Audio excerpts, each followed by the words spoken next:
Why do I not take any drugs anymore? Why do I not take any drugs anymore? Why do I not take even caffeine anymore?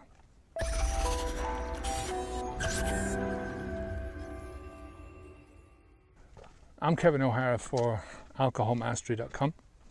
Today I wanted to talk about just my drug use, what I do and what I don't take. I don't take any drugs anymore. I don't take anything. In the past, I've smoked cigarettes, I've done weed, obviously done alcohol, caffeine, sugar. I've done ecstasy, speed, taken. The most horrible one was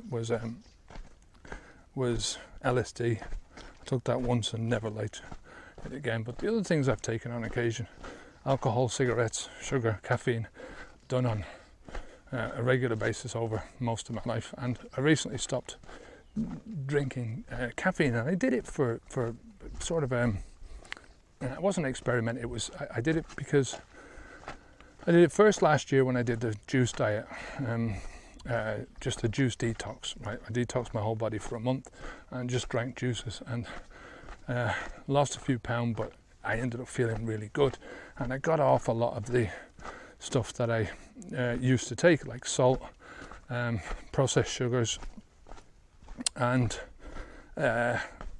caffeine. I stopped drinking caffeine for a month, and I went back on the caffeine after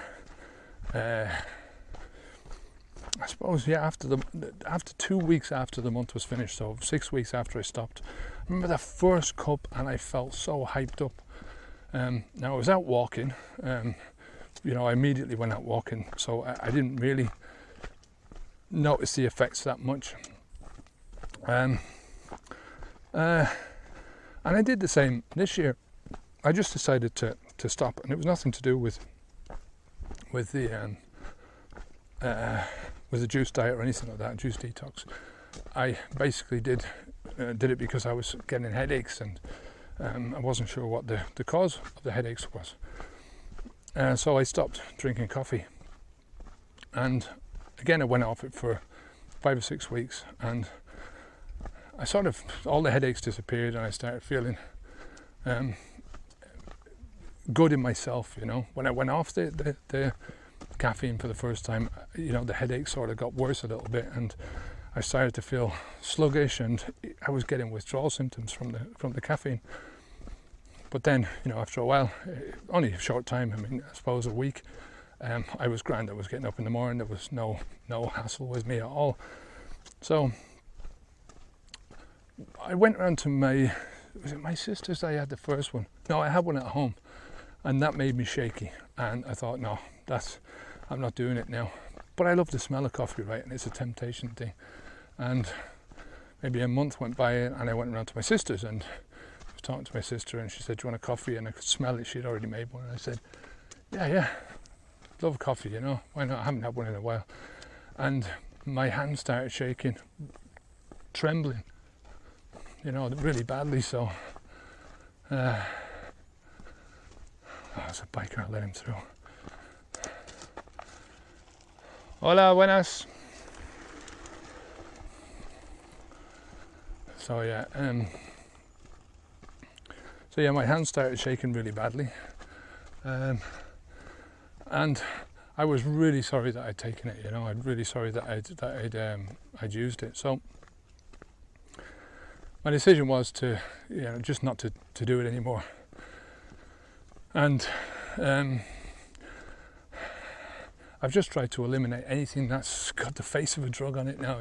It's like I don't want to live my life where I'm relying on something else for something that I want inside, right?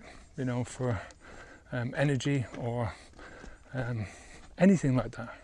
I want to rely on food for that, good food, to feed my body, give my body the nutrition that it needs, to live a healthy and strong life, a long life. And once you start eating healthy and you notice the difference, it's a knockdown effect, right? You don't notice the the food that is bad for you, right? Until you get rid of alcohol, or you get rid of smoking, or whatever the big drug is that you've got in your life, right? Because that's going to mask everything else. It's going to mask all the symptoms. But then you stop doing that and you'll notice all the other things. I would have never noticed the coffee because, frankly, when you get up in the morning with a stinking fucking hangover, and you need all the help you can get. And that requires more drugs, because you're not going to get that from food. Maybe if I used to get up and have a cup of coffee, 2 cups of coffee, 3 cups of coffee, and then maybe have a fry-up breakfast, because that would settle my stomach, and it was the only thing that would settle my stomach. So it's adding insult to injury.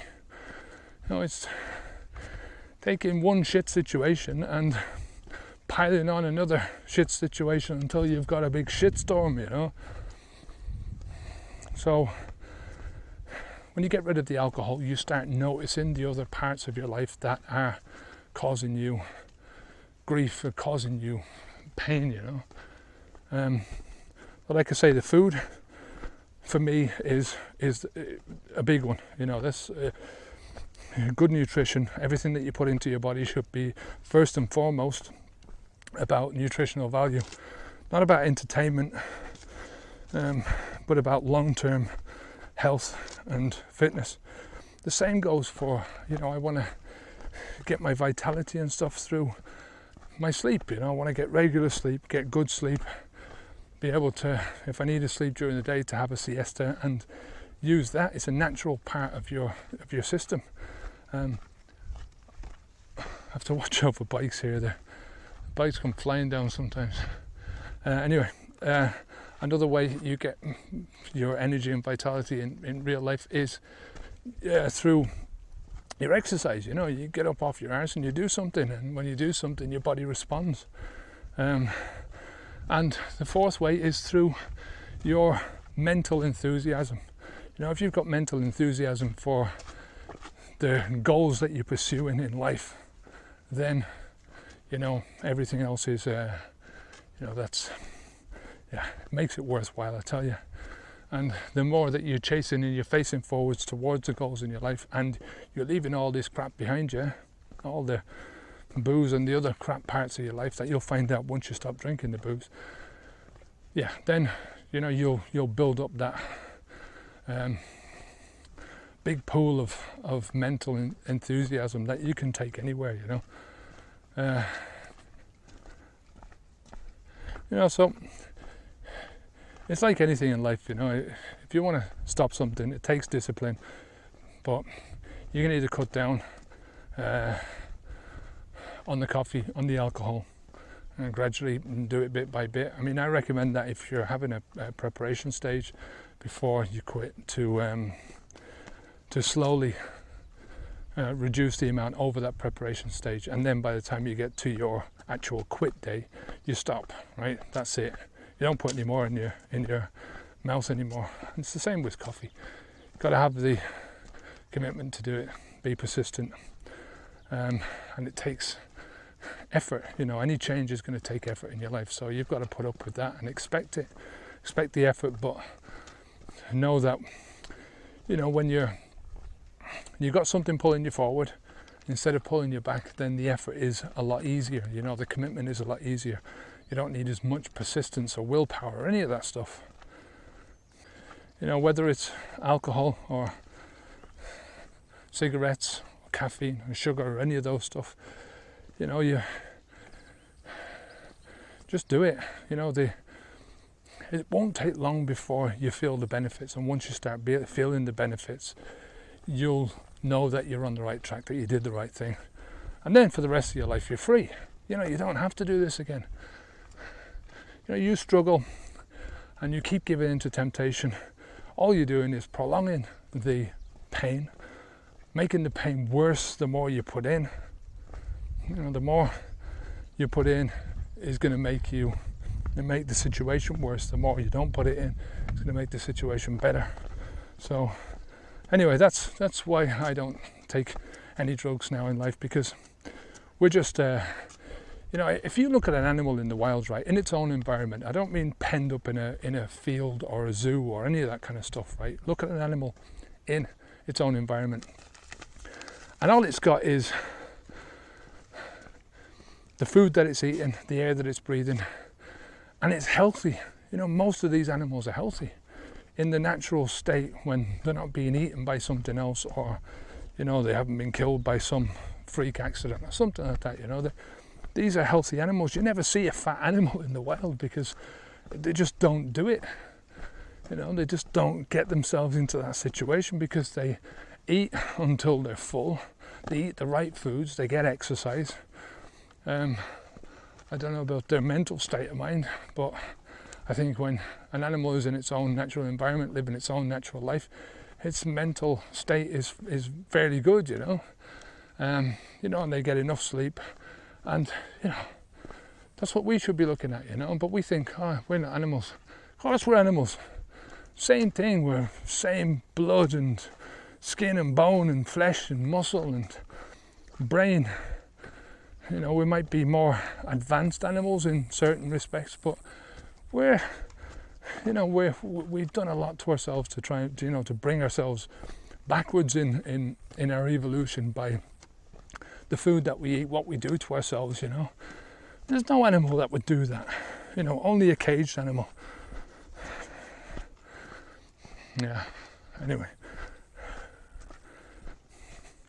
I hope you got something out of that video of value. If you have any questions, leave a comment down below. Any questions at all, any comments, went over to the website. The audio will be over on the website.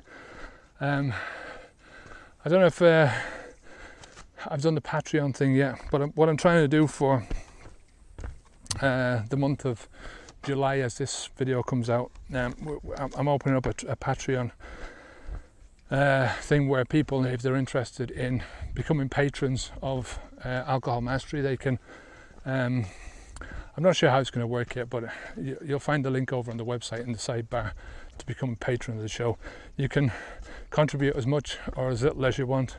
I think it's going to be by video. So, but if you want to do that, if you want to contribute towards the show, then I'd very much appreciate that. It helps with the costs and keeps the whole thing running. So until next time, have a great week. Have a great day. Enjoy yourself. Keep the alcohol out of your life. Keep all the other drugs out of your life as well, because all adds up, you know, at the end of the day. So until next time, I'm Kevin O'Hara for Alcohol Mastery. Onwards and upwards.